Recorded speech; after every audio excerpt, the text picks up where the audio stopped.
Another week in sport. We're back. I'm back on home turf. Someone is still away, but it's fine. He's not out there trying to drive through police barges. He's not trying to get himself arrested before a big tournament. It is Ollie Wilson. How are you, my friend? Yeah, I'm holding myself with a little more decorum than some of the professional golfers' antics that we're going to be discussing today. Sam, I will tell you that I have made myself out to be the biggest idiot in Argentina this week. Oh, what you Um, done? I went to a I went to a Vélez Sarsfield football game. Yeah, It's the third one I've been to in the last 12 months, right? yeah. And I've got a soft spot for them. They're playing blue and white. I know a number of the fans. They've kind of brought me into the club a bit, and I sit in the home end with the ultras and all this kind of stuff. And as I sit, we stand all game, and Okay. it's great fun. I really enjoy going to see them. I keep an eye out on their results when I'm at home and stuff like that. And I'm walking out of the ground after their victory in the home opener of the new season, and one of the people that I kind of stand with and have a chat with a bit is being interviewed by basically the Argentinian equivalent of like Arsenal fan TV. So it's like a Okay. clip remote mic and a Yeah, little camera and stuff. yeah. And my friend who I go to the games with is like, she says, "Oh, you should go and be the English Vélez fan and go and have a chat with them." It's like, no, no, no. She's like, no, you should.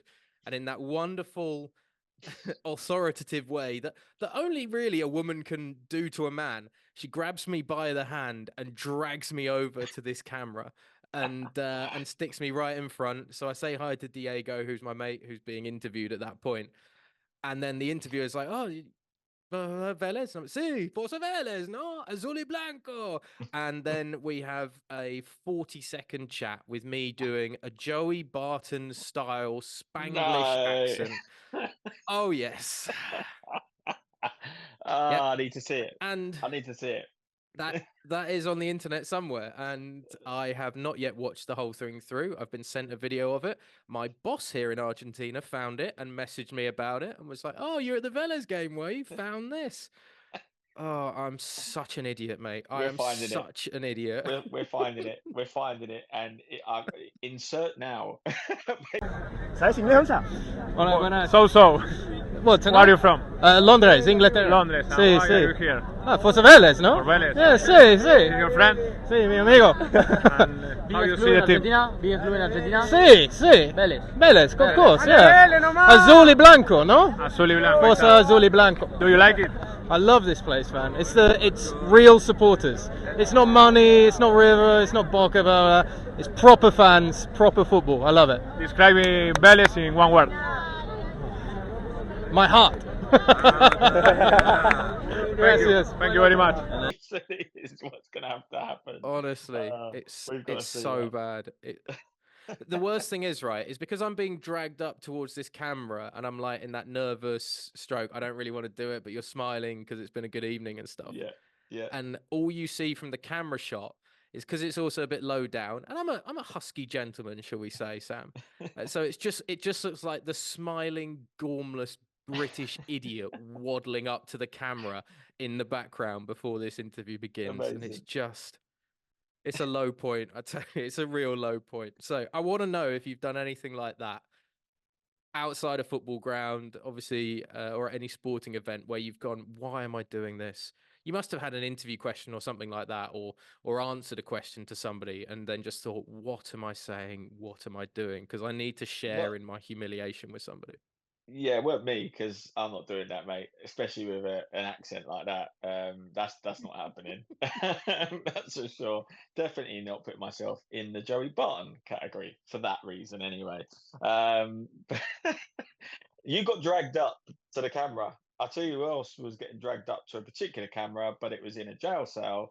Was Scotty Scheffler. Um, he now has the mugshot to go with many other golfers, including Tiger Woods. But obviously, there's mixed reports of obviously what happened. But it sounded like obviously he was trying to leave. He's got his players pass. Sounds like one person gives him the go ahead, but he doesn't stop for the next checkpoint. In fact, tries to weave round. They're telling him no. He decides to go carry on going before they stop him, drag him out of the car, and he's had about 3 or 4 charges, I believe. I'm not going to speculate exactly what they were. I think they've come out somewhere, so people will be able to find that information. Second However, degree assault of an officer is one of them. Second what degree is assault, what which is can carry second up degree? What is that? Well, it's What's like second degree burns, isn't assault? it? You got first degree burns, second degree burns, third degree burns, and I think it's in the same kind of level of like, one is you bumped into it, one is you were overly What did physical, and then another is flicked like you his actually flicked his physically ear? assault. Yeah, I mean, Okay. if you want to start the jokey bantering of a police officer by flicking their ear, you definitely deserve to get something. And I would not be Well, doing it in the USA or North America. no, I But mean that's the thing, isn't it? That's what he needed to realize. I mean, regardless of what's happened, he's obviously provoked him in such a way that they needed to do this, because I think if he'd maybe gone about it in the proper way, where he didn't maybe just drive off or try to drive off, showed them the player pass and just waited like anyone else probably would have done, he'd probably been okay. I think, as I said, I probably don't want to get too much into that piece. I think that's something that maybe he needs. People are aware that it happened, but how do you mm, spend the time? And golf. You have to be focused. You need to be in your own mind to know what obviously you're doing. You need to block out noise. How does someone who now has not got all the comforts, he's sitting there in his little orange jumpsuit, by the way, and then bloody in the cell, and he's bailed out doing stretches apparently in a cell, and comes out. Did he shoot a 62 or something like that? Or something ridiculous, like the next day. it Like, it wasn't that great, good. No, what but was it? it 65? So I don't was know. Wait, ridiculous. It's absolutely ridiculous. I yeah just saw the score. it It was was insane. it was an impressive round on the Friday after all of that. But have you seen the plot twist before we get into what happened with him? Because he had a Ooh. complete meltdown. Well, not complete meltdown, but he had a bit of a meltdown on the Saturday, and everybody was saying, "Well, this is because of what happened on the Friday morning," as he was trying to get into Valhalla for the second major of the year. This is the greatest thing about it. All of this isn't happening at like a small time PGA event. This is a major golf event. Major. The biggest stars in Yeah, the world, yeah. live players are in and everything. Yeah. So all of the biggest world golf attention is on the PGA Championship that week. And I genuinely woke up in the morning. I think I had like a sixth sense to all of this, because I woke up in the morning in Argentina here, and due to the time delay and everything, it was like, oh, I am waking up literally as this story was breaking. The tweets are 1 or 2 minutes ago that this news is being announced. And so Scotty Scheffler is getting carted off into jail on the morning before his Friday round at the PGA Championship. But the plot twist is that more video evidence has come out in the last 24 hours as we record, and we have a video of part of the altercation. Now, Oh. the police initially said, and we won't get too much into the details because we want to be careful with our legal footing here, but the initial Yeah. reports from the police was that a policeman attached themselves to Scotty Scheffler's car after he refused or to stop when asked to by the police, and then he dragged a policeman about 10 yards or so, and then after a conversation, Scheffler was pulled out of the car and carted off to jail. Now we have this weird camera angle Right. from behind some buses of Scheffler's car being stopped and then Scheffler being taken out of the car. But at no point do we actually see, and that doesn't mean it hasn't happened, but the video evidence we have at the moment, and there's no body cam footage from the police officers, doesn't show a police officer kind of being dragged along with, I believe the police report said trousers were ruined by the officer, which many have joked that was probably when he cacked himself when he realized that he'd just arrested Scotty Scotty Scheffler on the morning of the yeah, PGA yeah, Championship. yeah. So now there's this video evidence, and everybody's piling on that the police have like made this up completely. The backstory to all of this is that it was difficult for the players to get into Valhalla Golf Club the morning of the Friday because tragically, a fan had been hit by a bus and killed just outside the golf club that morning, which is why traffic was backed up, which is why Scheffler was trying to use an extra lane to get down into the golf club, because normally this is the kind of precedent that takes place, is that players, caddies, etc., are allowed to skirt any traffic build-up and they can go through. So Scheffler thinks he's doing what he should do. The police officer is saying, this is what came out from the police, of no, then attaches himself, gets dragged along by Scheffler. But everybody's now piling on the police saying, you're making this up. The charges that were thought that were going to be dropped. It doesn't look like they're actually going to be dropped now against Scheffler, which is even more interesting because second-degree assault carries up to a 10-year jail sentence. Yeah, insane. Which is, oh, are we going to see the world number one arrested on the Friday of a major, end up going and getting dragged through court, and then does this stand up and Scotty Scheffler ends up with a jail sentence at the end of this? Which obviously Rory McIlroy's going, please let this happen. This just knocks out my competition a fair bit. Like I gave him the heads up about using a mallet putter this year. He started doing that, and his putting woes have gone. So it's the second best thing that happened all weekend. Yeah, it is a tough one. Listen, fair play to him. Obviously playing well. Obviously after all that ordeal, I think my thing as well. I'm not going to get too much into it. Other than this is the same police force that also broke into the wrong house and shot the wrong person. So Breonna Taylor lost her life because of it. So and now there's footage of this being incorrect, potentially with the information that they've given. They better have some good other footage and facts to back up what they've got, because they're going to have a lot of people, a lot of eyes looking at them, even more so now with the sporting world looking at it. So, which shouldn't actually be the case. People should have been taking the other case seriously, just as serious. But yeah, strange one. Think that things need to obviously come to light a little bit more with this situation. But fair play to Scotty, as I said, to come out and play the way he did the next day is pretty damn impressive. I've got to say, and hopefully there isn't too many other twists other than it's a bit of a slap on the wrist, and they admit some of their fault by just saying all right, don't do this again, and then he just let go, and then people will forget about it before you can even see the footage. He's playing at the Charles Schwab Challenge this weekend, Scheffler, and the only footage I've seen so far is of him losing his rag a bit on the side of a green when he was 3 over yesterday. And he had a pretty poor day yesterday. He had a poor day on the Saturday. This all happened on the Friday morning of the PGA Championship. He did okay on the Friday morning. On the Saturday, he had a bad round. On the Sunday, it was reasonably solid, but he was never in contention really for chasing Xander Schauffele, who ended up winning the PGA Championship, his first major victory of his career, and a guy that pures an iron. I mean, he set the record for not only the lowest round in a major, which was then tied by Shane Lowry the next day. So Thursday and then Friday was tied by Lowry. But Schauffele also set the record for the lowest overall score in a major of minus 20, under 21 under, I think he was in the end of the PGA Championship. So an incredible weekend for him. But yeah, so Scheffler's had a wobble on the first day this weekend. He's been able to shoot 5 under today to get himself now down to 3 under. But he's not really in contention at this point this weekend. So the big question is how, he's just become a father. He's taken 3 weeks out of the sport recently since the Masters because of the birth of his child. He is genuinely the nicest, most wholesome, very much Christian-based man that World Golf has in like a superstar place at the moment.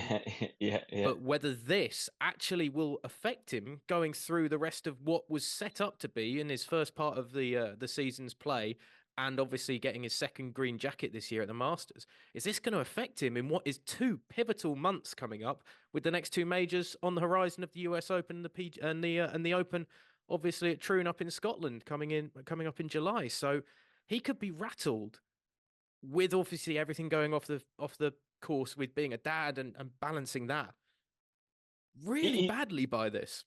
Yeah. You pray that it doesn't just have a bit of a snowball effect. He needs to stop the rut early, otherwise you know what can happen. Obviously in golf, you know that, and we spoke about it with Rory, right? Like Rory doesn't necessarily have that recovery, and this will be a real test. And I think he needs to make sure he puts something right early. Like you said, if 2-3 tournaments go by, whether they're majors or not, and he's not performing,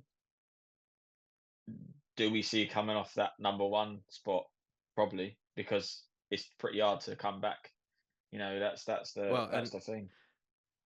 Troubling for him as well is that you've got people like Ludwig Orber, who was injured going into last weekend's major, Great but golfer. He was fantastic at the Masters and looks incredible as a young talent in the sport. You've also got Victor Hovland, who's gone back to his old coach of 2023, had a coaching change at the start of this year. things went terribly wrong at the beginning of this year, but PGA Tour champion last season, Victor Hovland, and one of the best golfers on the planet, was incredible during the Ryder Cup as well. And he suddenly, changing coach, suddenly gets himself right back in contention. Should have really been second alongside Bryson DeChambeau, aside from he kind of lost his head on the 18th green in the fourth round. So like people like him are back. There is a lot of really good golfers out there right now who are at the peak of their powers. Xander Schauffele as well, definitely one of them. So for Scheffler to go off the boil now, and we don't want to read too much into it, but if it becomes a trend, it will raise some eyebrows, certainly, of what was kind of meant to be, I think, Scotty's year this year. I tell you what, I tell you what I liked, Morikawa. I liked some of the shots he was playing in that tournament as well. Was great. He's great. Yeah, I thought he was awesome. He has such an easy on the ice swing. I mean, most of them do anyway, right? But there's something about Colin Morikawa. He can hit big, but he's not one of the big hitters, right? He's not like a Rory, for instance. But it's his iron play. Even his long distance irons can put himself in such great position. But I think he had a run of 17 pars through the first 17 holes on the final day, which took him out of contention last weekend, and then got a birdie on the 18th. And it's like you were literally a shot away, like one putt sinking on every hole away from putting yourself right up there with Schauffele.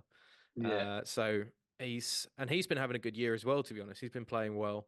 So there are a lot of good golfers out there, and it just whets the appetite so much now for the US Open coming up in about 3 weeks' time or so. So I mean, I'm going to be locked into that and seeing how this Scotty thing plays out for the next few weeks. Yeah, we'll see. We'll see how he gets on. I mean, you talk about distractions and obviously able to perform.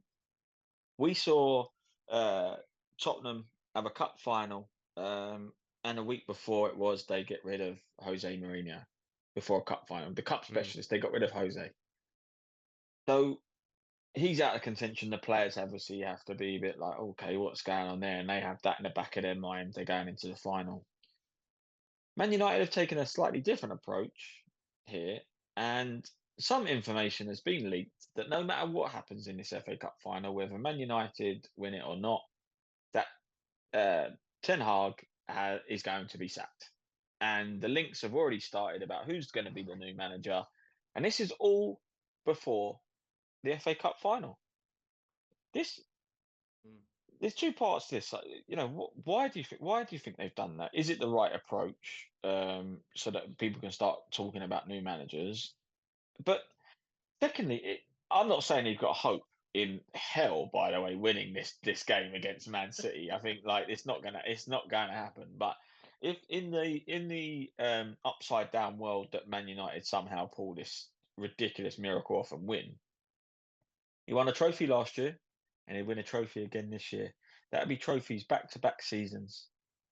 With the fans always saying that it's the Glazier's fault, and he's obviously able to potentially go and get yet another trophy with all of the conditions that are going on at Man United off the field, not to mention the water park that they have called Old Trafford now. Is it? Would it be seen a bit as a bad move to do that? Would it be better that he actually was given another window, or do you think this is actually the right call that they move on and replace him?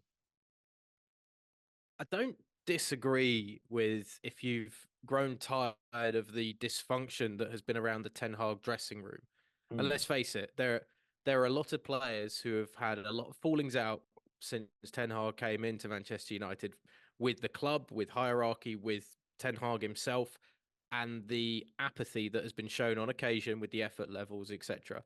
So I don't really disagree if you are one of the higher ups at Manchester United, if you're one of the Glazers and you decide, look, Ten Hag's not the guy for us to get us into Champions League positions, because that's all they care about. That is all United need, is Champions League football consistently, because that's what will bring in the most money. Winning a trophy is fine and dandy if it's a Premier League title or if it's Champions League. If it's anything else, it's like, well, it's not what you really wanted. It's like being on Tinder. Like, you didn't really match with the girls that you really wanted, but you got the girls that you were like, yeah, okay, fair enough. That's the Europa League equivalent of dating, basically. Okay. Cheers, great. Yeah.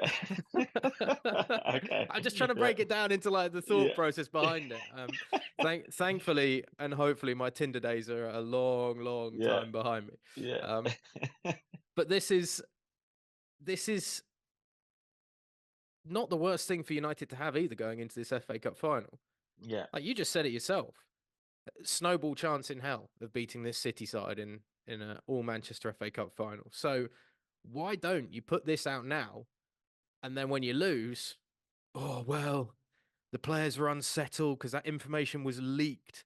The club didn't want that coming out, and it was leaked to the press. Yeah. So everybody was a bit, oh, do they want to play for Ten Hag? Are they gonna up their game? And if they win, oh, they up their game for Ten Hag's last game. They wanted to see him off with a trophy because the players love this manager. So they've kind of painted the narrative for themselves perfectly. Like these leaks don't happen unintentionally, do they? Yeah.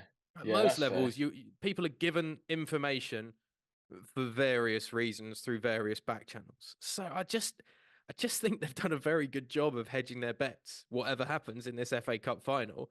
Because if Ten Hag wins it, the players raise their game for his last game, but it's not like they do that every single week, which is why we still feel it's the right move to move on from him. Yeah. If Ten Hag loses it and United lose it, well, the players were muddled by what was going on off the pitch, and they're wondering who the new manager's going to be and all the consequences of that. So, job done, very nicely done. I mean, it's a hard position for him. I'd never say that Ten Hag has been a disastrous manager. I think there have been probably worse tenures at Manchester United and more dysfunctional managers for sure. I think the man who Tottenham got rid of would certainly fall into that category. So, yeah, but that place, you're just at a losing spot because Sir Alex Ferguson is still strong in the memory at that club. There are a lot of fans that still grew up or lived through that Sir Alex Ferguson era of football at Manchester United, and it will never be better than that.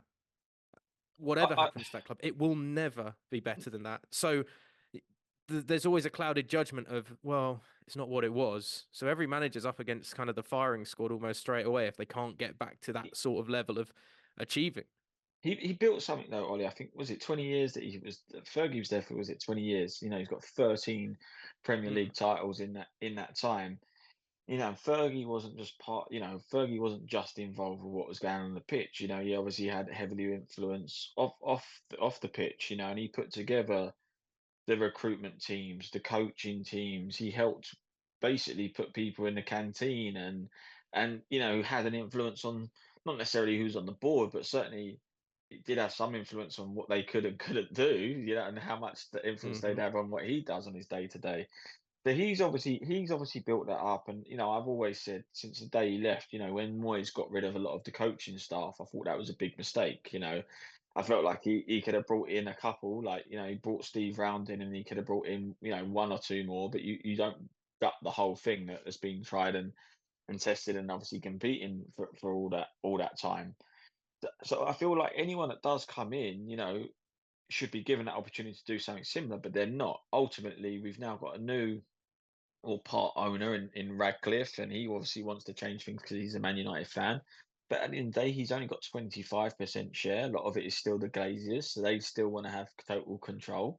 And they're not, there's no signs of them wanting to redevelop Old Trafford in that way. They've not even changed the weight rooms as those rumours, and obviously was then confirmed as Ronaldo was saying, and other players have obviously mentioned. So as ultimately they can't have a manager anymore. They need a head coach that can obviously just coach whatever players are potentially given them, or if you say that this is a star and that person needs to rely on those people if you're not going to have that influence. So I think this is where they've gone wrong, because I look at Ten Hag signings, and Ten Hag signings, I don't think one's worked. Bruno Fernandes is still the best player at Man United, really. And he wasn't a Ten Hag signing. He's brought in Anthony, who was dog shit. He's brought in Varane, who just got his payday. Casemiro's had one, or I'd say 3/4 of a good season before he's turned into basically a kebab shop assistant. Do you know what I mean? Where we've seen that, and he's not anywhere near where he needs to be. Rashford's jacked it in, and is not there. Martial, for some reason, is somehow on the payroll. One of those people that probably works in the basement, and you don't know who is it that we're paying this money to. Like no one's ever met. That's Martial right now. Like he's out there still obviously getting paid. It's absolutely ridiculous.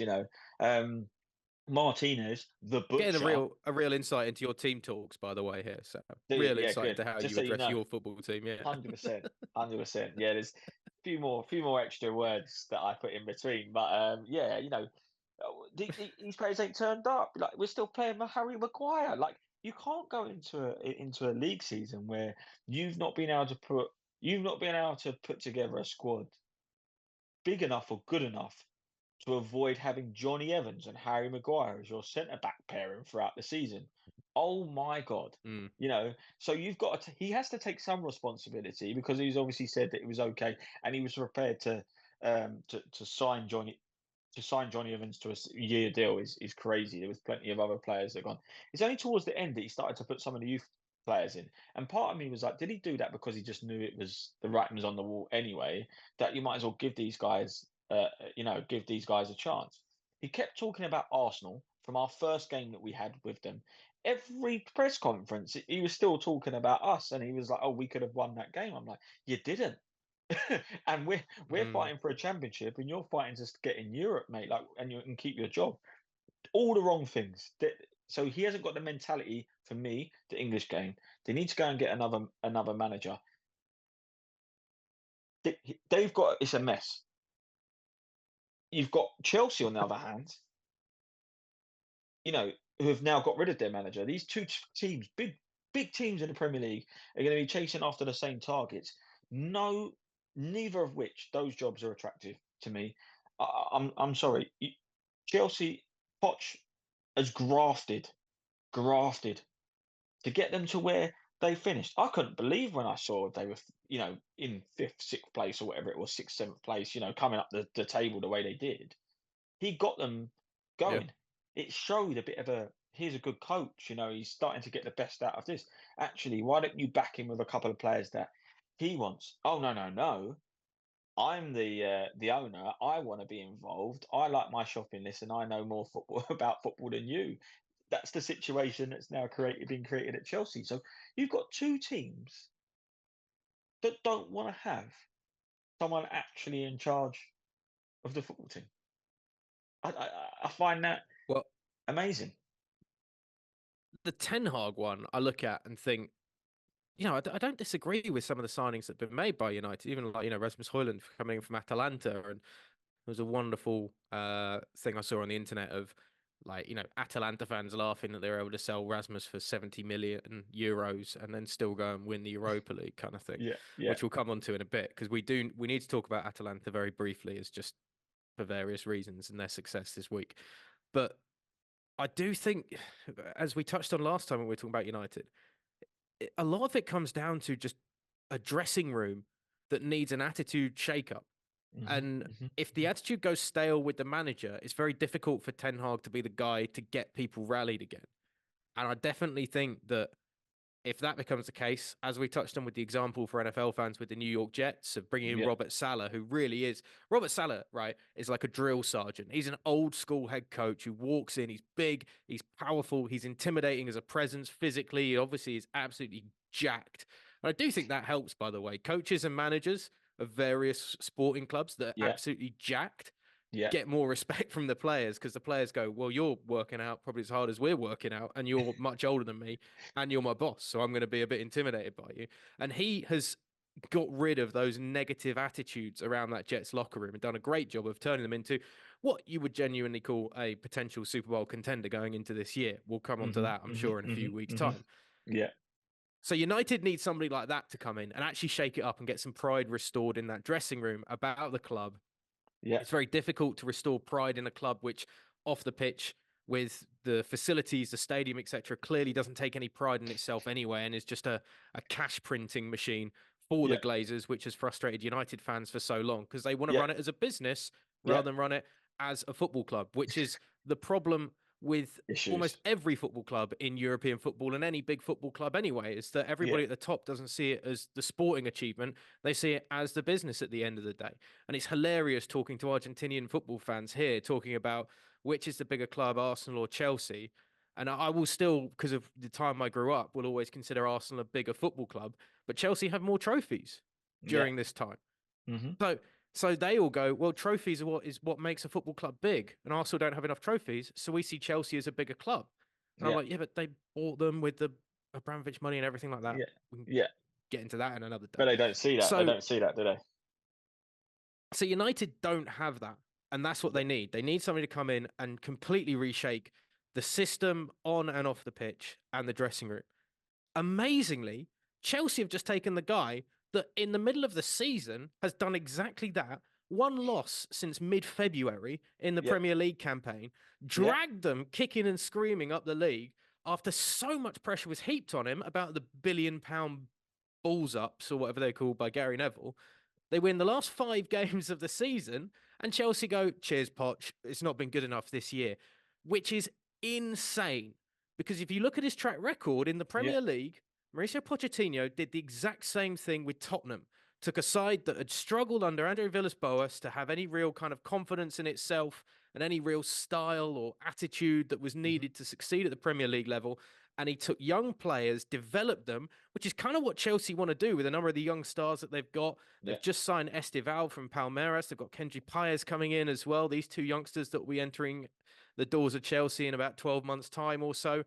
Pochettino is the guy that you want there because he's restored that confidence, that correct attitude into the dressing room. He's shaken off the £1 billion balls up tag really this year with how they finished the season. And I'm amazed and genuinely surprised, shocked, and think it's one of the most ludicrous managerial decisions that you'll see that Chelsea have got rid of him, unless they have the great one waiting in the wings, whoever that is. I will get into who the favourites are, but who did they lose to? You said, was it one game from February? What game did they lose? You know the game that they lost. Who's that, mate? It was humiliating. I mean, look, I'm no Chelsea fan, but it was a humiliating 5-0 loss at the Emirates, man. I mean, mate, that was it's definitely one that you don't want to lose in that manner. But you look at the teams they beat: Newcastle, Manchester United, Tottenham, West Ham, who are having a pretty good end to the season, of course. Like, some slightly more wishy-washy ones like Forest, Bournemouth thrown in, everything like that. But sides with money, drew with Manchester City as well in Manchester. So, yeah, I don't understand it. And you as a manager, Sam, I want you to tell me why it makes sense for Chelsea to do this, because everybody else is saying that it doesn't. There must be a reason why somebody upstairs has gone, we need to pull the trigger and get rid of Poch. Control. What would that reason be? It's control. Like, as I said, you've got an owner who's treating it as a toy. This isn't, putting politics aside here, Roman Abramovich didn't treat it like a toy. It was his son. Like, he treated it like family. He wanted the best of it, and he wasn't. Whilst he loved football, he's not the expert, and there's a reason why he's a billionaire. At the end of the day, multi-billionaire. He got other people to run certain things. This is like looking back at Abramovich whimsily like this is the same way that like we look back now at US presidents and go, George Bush Jr. actually wasn't so bad. He could hit a good golf ball, and now watch this drive was kind of a great moment after everything. I'm not going to say he wasn't that bad. I'm saying let's, as I said, the caveat, and please make sure, in fact, Mr. Editor, make sure this comes across. This is not a political show, but it's very much like from a football standpoint. Roman Abramovich was brilliant for Chelsea. Like, the fans were like, if that rumor ever came out that he was coming back, I think it'd be things that grown men would do that they would never do for anyone else to make sure Roman Abramovich came back to Chelsea. But ultimately, he went, I will back whoever it comes in. I will back you. You can have whatever money you need. Here's the check, but you have to win things. And if you didn't win things, then you were out on your ear. But you were out on your ear for the right reason. what's happened now with Poch Mm. is not because he hasn't won anything. Because ultimately, at the end of the day, he had to come out and clean a mess because people were like, the squad's too big. So some people needed to go out. The squad is still too big. Yeah, they had injuries, but it was still. Once everyone's back, the squad is still big. Mm. He wanted control of who leaves, like who goes out the door and who comes in. And it sounds like Conor Gallagher is one that he wanted to keep. Chalobah, someone he wants to keep. However, it sounds like they're people that are being marked to leave the club. So there's one, and it's like, okay, you might force me to sell people. So can I choose the replacements? No, no, no, no. I've been playing Football Manager. I know who we need to bring in. That's kind of what's happened. So the only reason it's right is because that's what the owner wants, and that's going to be what the owner does. And this comes back to another situation where you need someone that's going to have to be like, grateful for being in a side like Chelsea. Take the money that's given to you, and you're going to have to pray that you can make it work with the players that are brought in by the owner. It's as simple as that. And now the Zebri, who's at Brighton, Chelsea's feeder team, by the looks of things for managers and players, is obviously the favourite to go in. Now he's a good coach. Is he going to have better players to coach than he does at Brighton? Yes, and maybe you could see some logic there, and he probably will be grateful for that role.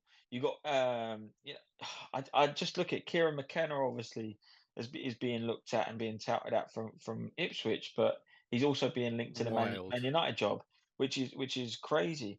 What does Jose's not going back there without being given full control? So I don't know why he's being listed there. Xavi Hernandez has been let go at Barcelona.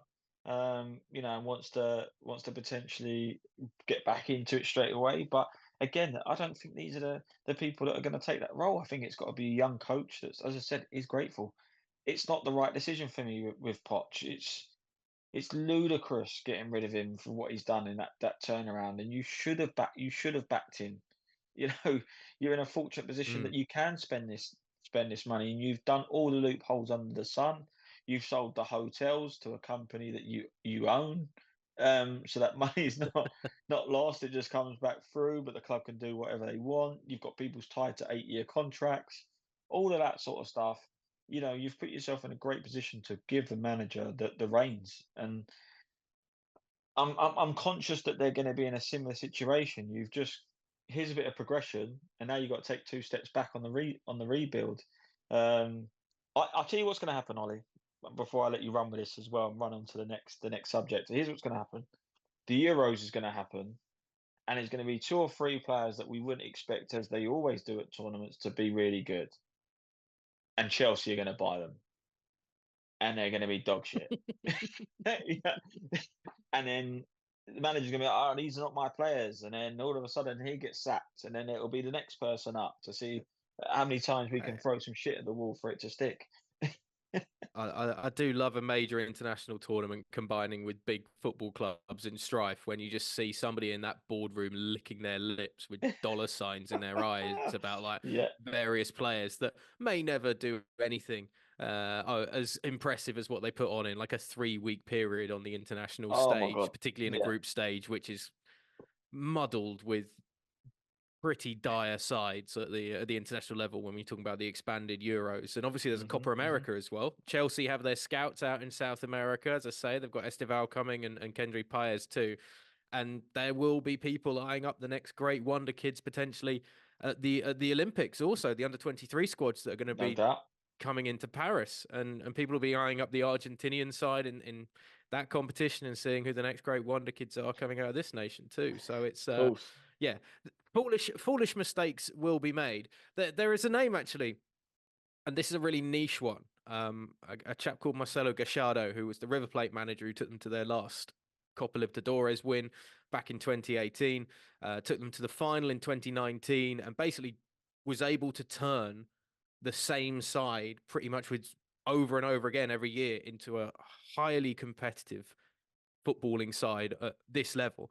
And he was actually linked to the Barcelona job maybe 3 years ago or something like that at one point. And instead he went off to Saudi Arabia. And I've always wondered if, considering the success of Poch, ironically, it'd be funny if he went to Chelsea, obviously, and the Argentinian takes the Argentinian's job, Yeah. or, of course, Diego Simeone as well. If a big club looked at Gallardo's record and just kind of went, he's a good manager and he's worth a punt and he's slick, both in the football that he plays and the way he conducts himself. Like he was jet black suit like Simeone on Libertadores nights, like Simeone Right, has in the nice. Champions League, and gets apoplectic on the sideline. So I did always wonder about that. Just having a look at the names that you were touching on there, and Enzo Maresca being linked as well. He's just got Leicester up into the Premier League. De Zerbi, I mean, why would you leave what is a great position at Brighton for one of those jobs, which is just going to cause you a massive headache? And I genuinely think with the Chelsea gig in particular, as you were kind of alluding to, Yeah. you're not going to get the opportunity to build a side that you want. It's here's your side, now make it work. And I don't know, that's a lost art at big football clubs anyway. Yeah. You consider any major football team that brings in a big name manager, they always want to bring in their own players straight away. Yeah. So if anybody can do it at Chelsea, it's really impressive. But Poch just did it. That's what baffles me about all of this. Poch just did what Chelsea wants somebody to do. 100%. But De Zerbi's left. And then they're like, De Zerbi's left. Yeah. He's left Brighton. Yeah. So he's obviously has a job. But I don't know why you would. I get like going up to a club of that sort of caliber, but at Brighton he's done such a good job. And in the same way, I look at Kieran McKenna. Kieran McKenna's had back-to-back promotions, and he's untested so far as a Premier League manager. He's the hottest young England manager, of course, and or young British manager, I should say. And but are you really gonna? If you're Kieran, do you want to leave a great situation with Ipswich where you're an absolute hero and go into one of the most difficult jobs on the footballing planet? And if you're Chelsea, do you want to take a guy that's never managed at the top level before and go, well, you learned United a bit as well, didn't you, as an assistant? So go on, there you go, mate. It sounds like McKenna, the owners are obviously flying in. Apparently, it sounds like they're trying to make sure he stays, and they're obviously putting together some sort of package for him to do so. So I imagine he probably would do that. I mean, come in and be the hero at Ipswich. If you get relegated, I don't think they're going to be sacking you. I think they'll be like, try and get us back up or whatever, or secure us, in the Championship. The Man United link is Gareth Southgate. Southgate is still I actually being really linked. like. Do you? I mean, I do, because it means he's not an England manager anymore. So I'm all over that. He's given us the most likable England side to watch in years. In terms of the way we play. Mate, it's so much better viewing than when we used to just have Gerrard sat in the middle, just spraying champagne balls like a better than Barry Bannon equivalent, basically. We're about to waste. Yeah, I feel like he's going to waste it again. For this is the first time I've had a little bit of excitement where he's not gone and picked Henderson. Do you know what I mean? Like, I think I thought Henderson and Eric Dyer were still going to be like at the forefront of this squad, But he's done well at Bayern, Dyer. Don't slag him off too much, man. Come on. Did he win something this year? What did he win? Did he win something at Bayern? They got a lovely third place trophy, I believe, didn't they? Tottenham. Poor mentality. Not got that win mentality. But I think generally, let's see how he does in this tournament. But I still think there was times when we could have gone on, like, looked at some other players. He's playing San Marino. Go and look at some players. Yet you want to play Harry Kane so you can stat pad with another 5 goals for England. Thanks for that. Cheers, Gareth. Do you know what I mean? Like, give some of these other players a chance. You're now wanting to look at. He's able to do what he's doing now and keep a few people happy because we've got this bloated squad before it gets cut down. So he's obviously put a few of these like Crystal Palace lads in and stuff like that. And it's like, you better take at least 2 of them. But we've got Harry Slabhead Maguire still playing in there. Yet you've got Tomori, who's one of the best centre halves we've got playing in Italy, and he's not going. Ruben Loftus-Cheek has had an amazing season again for AC Milan. He's not going. Yet we're still taking a couple of donkeys with us. You know what I mean? Like, what are we doing? You had a chance to look at these players during some of these competitive games and friendlies, yet you're still not doing it. get him out of this job before we waste yet another bit of talent. Him and Steve Holland's a dinosaur as well. You know, he's gone and had this thing with Ben White. And it's like every player knows what's gone on there between him and Steve Holland. Like and you're still trying to fish around to find a right back. Yet you've got the best right back for me that's played in the Premier League this season. Won't go because Steve Holland's a homophobic. So like it's like sort it out. Like this is ridiculous. It's ridiculous. Clip it. We can just put this onto our Euros breakdown podcast when England have dropped out in a quarter-final or semi-final or something like that, and we could just play that out again. And that's Sam's thoughts on the England national team. Yeah. Just quickly, by the way, you've got all these managers being linked to, Chelsea, United, etc. Vincent Kompany got a side relegated from the Premier League and is going to get the Bayern Munich job. Yeah. What on earth? There was a wonderful tweet put out by somebody saying, Sean Dyche watching Vincent Kompany get relegated with Burnley and then get the Bayern job while he, again, kept them up for so many years with such a bang average Premier League side. There are a lot of times that I just don't really understand football. And Bayern Munich could have the pick of the litter. And they're taking a guy that won the championship really well because they played really attacking football, and then a guy that, for a side who managed a side that didn't really have a hope of staying up for most of the year. Listen, Vincent Kompany is a leader. I think you could see the style of play he wanted to play. It is a strange one when you got Tuchel. I know what it is though. He must have the same agent, right? As I just had to check the clubs just before I get this right. But Jean-Eric Maximum Choupo-Moting, or however you say it, is his agent. But it's definitely not that. I'll let you correct me later. But he's had his last clubs. He was at Stoke, and then managed to nick a move to Paris Saint-Germain and Bayern Munich. That is that same agent. Whoever that agent is, I need to know because I reckon he could get me in a job in the White House. Because if he's able to nick moves for him and potentially Vincent Kompany to Bayern Munich is unreal. But as I said, what's just happened in the Bundesliga? Xabi Alonso has gone and been backed, redeveloped that Leverkusen team, and Vincent Kompany. They're probably looking at actually, what's a young manager that's had a pedigree of winning things on different stages? It is Vincent Kompany. So maybe that's probably one of the theories of that and why they're potentially getting him in. I like the idea of, he looks like he's trying to play a good style of football with poor players, so let's get him in. It's like, no, get a manager that can tactically work with the players that he's got rather than trying to make them do something that isn't successful. Anyway, let's quickly touch on Bayer Leverkusen, Xabi Alonso's side. Unbeaten for 51 games throughout the Bundesliga season, where they were crowned champions for the club's first time in their history. An incredible achievement.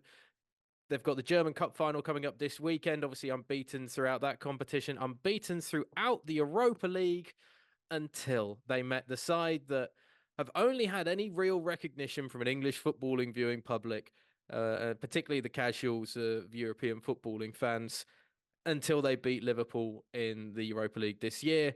Atalanta, Gianpiero Gasperini, and the best run side in world football, in my opinion. I'm going to throw this out to you, Sam, because there was a few years ago, I remember doing some research for an Atalanta game that I was covering. And one of the stats I found was that Atalanta were one of just 4 clubs in Serie A that made a profit over the last 12 months. Wow. So in eight years under Gianpiero Gasperini, Atalanta have a net spend profit of 157 million euros. Over how long? 8 years. 8 years. Wow. Net spend profit. They have a wage bill that would be 18th in the Premier League. And every summer they sell their biggest stars and find new gems and use the loan market brilliantly to bring through players like Spinazzola, when he was fantastic for them and then went back to Juve and Roma. But this Wow. this is such a likable club, because when you look at, I mean, Sheffield Wednesday got relegated because of a point deduction, because we were mismanaged as a club. And I said, look, we deserve to get relegated out of the Championship because of that. Because if you can't be managed off the field, you deserve to be punished. And if you go through Yeah. kind of financial irregularities, you look at Yeah. what's happening with Manchester City, the asterisk joke that's still going around with 115, what could be 116 charges of irregularities off the pitch. If you get into what's been going on about officials going out to Saudi Arabia and stuff like that as well. For Atalanta to do what they've done consistently in European football, to now win a great trophy. And look, this is the UEFA Cup. I don't see it as the Europa League. It will always be the UEFA Cup, which was a prestigious trophy. It is 100%. that trophy that I see them lift. It's a Yeah. great trophy for any football club to win. Any big club that drops out of the Champions League and wins it will always say, oh, well, look at this great piece of silverware we've got. great. It needs a bit more It's still respect on great. its name. Yeah. For them to manage the club the way they do, for Gasperini to change and adapt his style of play to suit what's going on, and for them to finally get the recognition, I think it's just a wonderful story to finish the large part of the European footballing season. I know we've got the Champions League coming up and everything like that, the final. I couldn't be more pleased for them. And people were disappointed that Leverkusen didn't do a treble completely unbeaten. And that would have been a great story in itself with Xabi Alonso, particularly the fact that he's going to be staying around for another year, get some Champions League management under his belt, which is, again, what so many managers in English football should look at and go, yeah, it's good to stay in a place where you know that you're in control and what you're doing and what you've got in front of you. But I always wanted Atalanta to win it. And Ademola Lookman to get a hat-trick and score more goals in one game, in one European final than he did at Everton in his whole spell is just fantastic. Buzzing for the lad, buzzing for the young lad. Like, obviously, you know, South Londoner as well, so like quite buzzing for him to obviously have that. Kaleshnik, obviously ex-Arsenal, you know, seeing him obviously come out and get a trophy as well was pretty impressive. Like, fair play to him as well. It was quite nice, obviously, a little moment that he shared obviously with Xhaka as well. You know, afterwards as well, which is good. And obviously, like, we've missed Xhaka a little bit at times. You know, you look at like that leadership at times. You know, maybe to get us through a couple of bits, not taking anything away from Odegaard, but fair play to him. I'm delighted that he's obviously got a league title and he potentially is going to have another trophy in you know, to add in the German League Cup as well. But hey, Atalanta, if that's how you're doing it, that is the business model that people need to potentially look at in the way they've gone and got a trophy. But listen, it you it's so important, trophies, and I'm saying that as an Arsenal fan. You know, I said for me, I love Arteta, I really do. But we've got to be looking at next season a trophy. We have to be. We have to be, and so fair play to them. It's the same with West Ham. Whether it was the UEFA Conference, whatever, you still got to go out and win that and win those games, and it's something that you have to applaud. So Atalanta, well done, especially with the pressure that everyone was probably going out. It's Leverkusen, it's Leverkusen, it's Leverkusen. You know, no one else is winning this game. So fair play to him. Unreal story. I can't believe what you just told me about that profit over 8 years. That is absolutely crazy. It'd be interesting to see what players potentially get taken by other clubs. Yeah, I mean, look, the revolving door at Atalanta is something that Gasperini's had to deal with for so long now. Like, the fact they were in the Champions League was big enough for them. You know, when they first got that top four finish in Serie A, I think 5 years ago now, 6 years ago, and kind of first got into the big levels of European football in that manner, and everyone was like, "That's amazing! Look at what they've done." To come home with that trophy is just superb.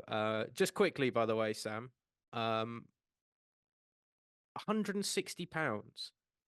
My old man was able to buy a Champions League final ticket this week. Oh, 160 quid face value. face value from the UEFA 160. website. Okay. But Okay. which actually, for a Champions League final at Wembley, you know, you're going to pay over the odds anyway. I paid like, I think it was probably about 250 when I went to Old Trafford for the Milan Juve final, and we were up at the back of what is now the Sir Alex Ferguson stand. But Yeah, you know, that for a big final like that, that's pretty great. But I was just amazed that they were going on UEFA.com at face value, because basically so many tickets were being handed back apparently by City fans. You, And I head to the website now.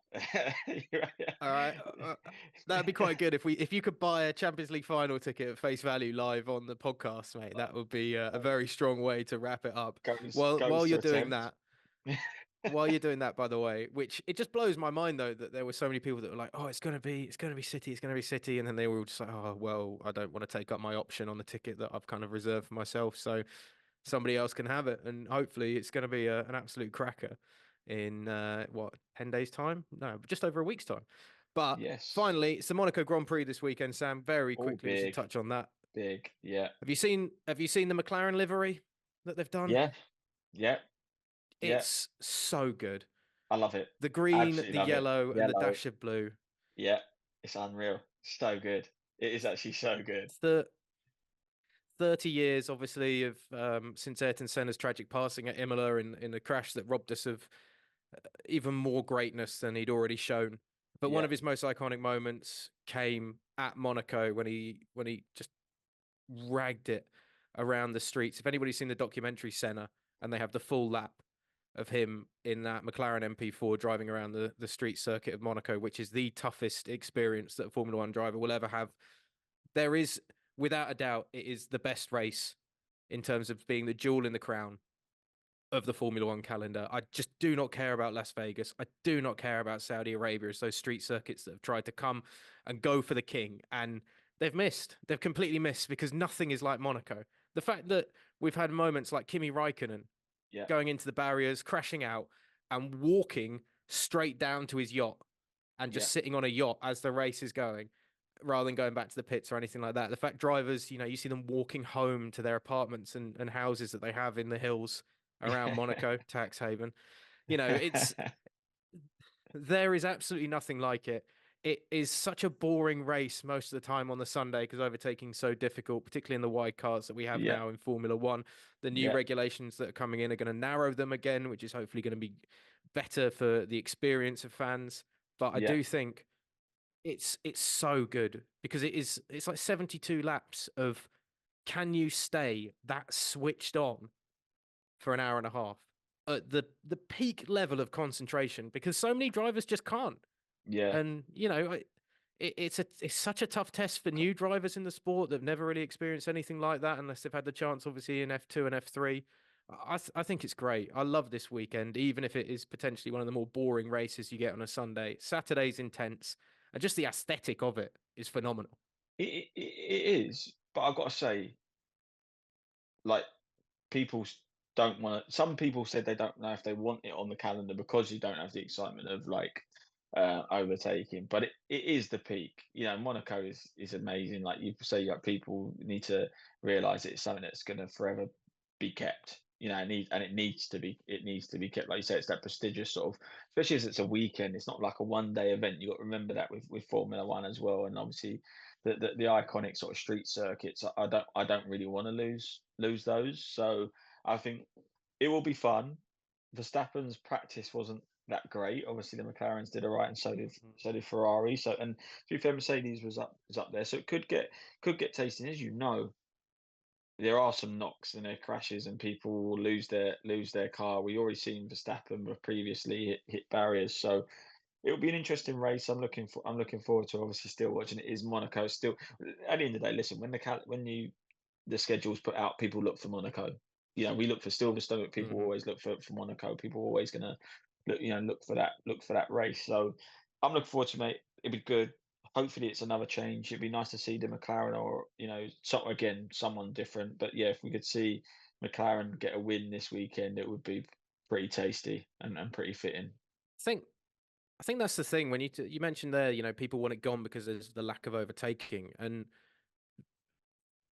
again, I'm a like sporting purist. I'm not necessarily like thriving off Instagram highlights and TikToks to get my sporting action. I like watching a full race. I like watching a full 90 minutes of football.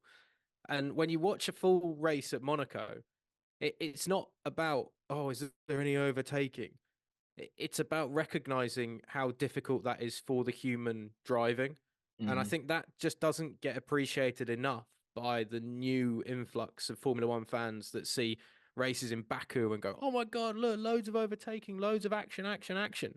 And it's actually like the respect that you have to have for any driver. Because I'm 100% sure almost every single driver, if they can't win a world championship on that Formula One grid, and you ask them what's the race they want to win most, it will either be their home Grand Prix or it will be Monaco. Those will be the two answers that people will give. No one will say, oh, I'd bloody love to be top in Bahrain, you know? Oh, that'd be great. It's not the one. Would it be awesome to win in Saudi? Like, it doesn't happen. It's about the prestige of winning in Monaco because so many 100%. of the greatest drivers have done that. So 100%. yeah, it's and look, let's get Lando winning again. He was so close last time, and if you put pressure on the driver in front of you, like he was doing at the end of that race in Imola, that's when mistakes happen in Monaco. 100%. That's when, could be a nail biter, but fingers crossed. Will be a nail biter. Fingers crossed. Fingers crossed. There's a lot going on. I love it. Summer is hitting us. I told you, as soon as this little period comes in, you think the football will be the one, and you have this lull moment. But with a summer tournament coming up, it just carries on coming. So, yeah, this will be awesome.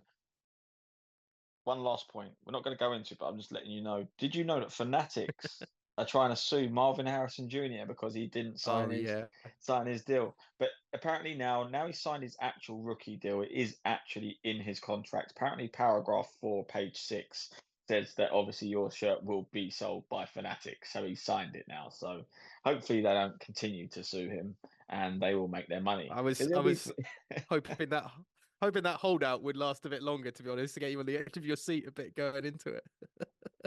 I need my damn shirt. I need it. I've been waiting for this. I was ready to get this Marvin Harrison Jr. shirt the day after the draft, but no, they've made me sweat it out. And I'm like, yeah, is he going to play? Is he going to hold out? Is he doing this? Okay. Namaste. It's fine.